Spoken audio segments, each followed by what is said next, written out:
মদিনার বাজার দিয়ে নবীজি যাচ্ছেন, নবীজির একটা ওঁট পছন্দ হয়েছে, তো নবী ওঁটের মালিকের কাছে গিয়ে জিজ্ঞেস করলেন, ভাইয়া এই ওঁটটার দাম কত? ওই দামাদামি হলো, নবী সে দামে কিনতে রাজি হলেন, কিন্তু নবীর কাছে তখন অর্থ ছিল না। তখন নবীজি ওনাকে বললেন, আপনি আমাকে ওঁটটা দেন, আমি এখনই গিয়ে আপনার সেই প্রাপ্যটা পাঠিয়ে দিচ্ছি। ওঁটের মালিক ওনাকে ওঁটটা দিয়ে দিলেন।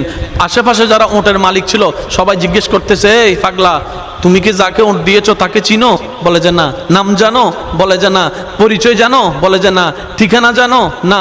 তো তুমি যে ওঁটটা দিয়ে দিলা, উনি যদি ওঁটের টাকাটা না ফাটায় তখন তো তুমি লসের মধ্যে চলে যাবা। সে ওঁটের মালিক বলে, এত সুন্দর নুরানি চেহারাওয়ালা কখনো বাটপার হতে পারে না, কখনো চিটার হতে পারে না, কখনো মিথ্যুক হতে পারে না।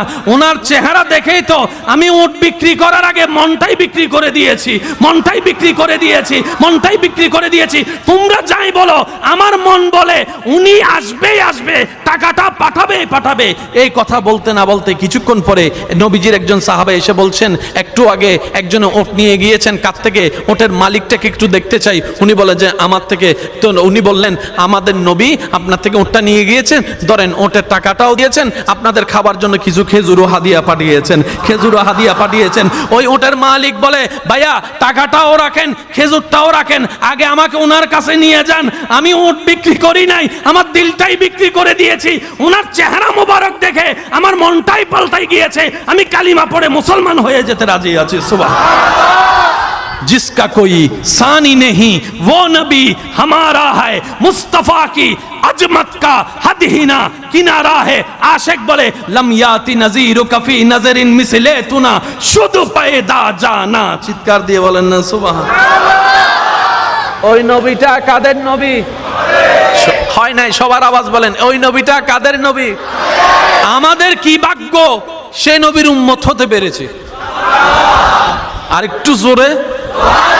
প্রত্যেকটা বান্দাকে আল্লাহ জীবনে একবার সুযোগ দেয়, সে যে ধর্মেরই হোক একবার সুযোগ আল্লাহ দিবেই দিবে, কিন্তু সুযোগটা কখন আসবে আল্লাহ জানায় না। তো সেজন্য ওয়াকুনু মা সাদিকিনের আয়াত আমল করতে হয়। আর একটু জোরে বলি না সুবহানাল্লাহ। ওয়াকুনু মা সাদিকিন আয়াতের উপর আমল করলে সুযোগটা যখনই আসবে আপনি সুযোগটা ধরতেও পারবেন, নিতেও পারবেন। কেউ হাসরের ময়দানে গিয়ে আল্লাহকে বলতে পারবে না, আল্লাহ তুমি আমাকে সুযোগ দাও নাই, এটা বলতে পারবে না।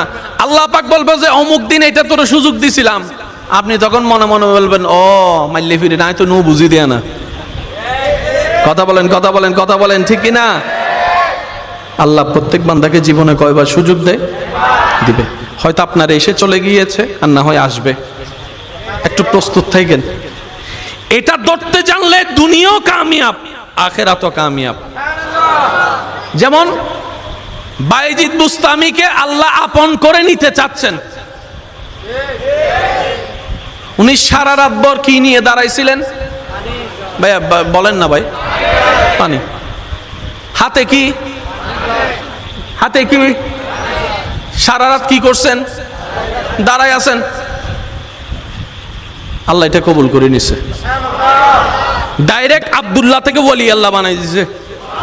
সুবহানাল্লাহ, জোরে বলেন না। তো যে পথ পার হয়ে উনি যেখানে যেত 10 বছর লাগতো, আল্লাহ সেটা সেকেন্ডের ভিতর পার করাই দিয়েছেন। সেজন্য মা বাবার যখন সেবা করবেন নিয়ত এটাই রাখবেন, ও আল্লাহ এটা তোমার জন্য পছন্দ হয়, এটার দ্বারা তুমি আমাকে কল্যাণ দান করো, এটার দ্বারা তুমি আমাকে জান্নাত দান করো। মা বাবা সেবা করার সময়, মা বাবাকে দেওয়ার সময়, মা বাবার উপকার করার সময়, বউকে দেওয়ার সময়, স্বামীকে দেওয়ার সময়, মানুষকে দেওয়ার সময় নিয়ত রাখবেন, আল্লাহ তোমাকে খুশি করতে চাই, তোমাকে রাজি করতে চাই, তোমাকে রাজি করতে চাই। সুবহানাল্লাহ বলেন না। তোমাকে রাজি করতে চাই, তোমার দেওয়া সম্পদ তোমার খুশির জন্য তোমার বান্দাকে দিচ্ছি, তোমাকে রাজি করার জন্য, তোমাকে খুশি করার জন্য। বিশ্বাস করেন ভাই, আপনার এই জীবনের একটা কাজ যদি রবের কাছে প্রিয় হয়ে যায়, আল্লাহ আপনাকে 20-30 বছর রিয়াজতের রাস্তা 1 সেকেন্ডে পার করাই দিবেন।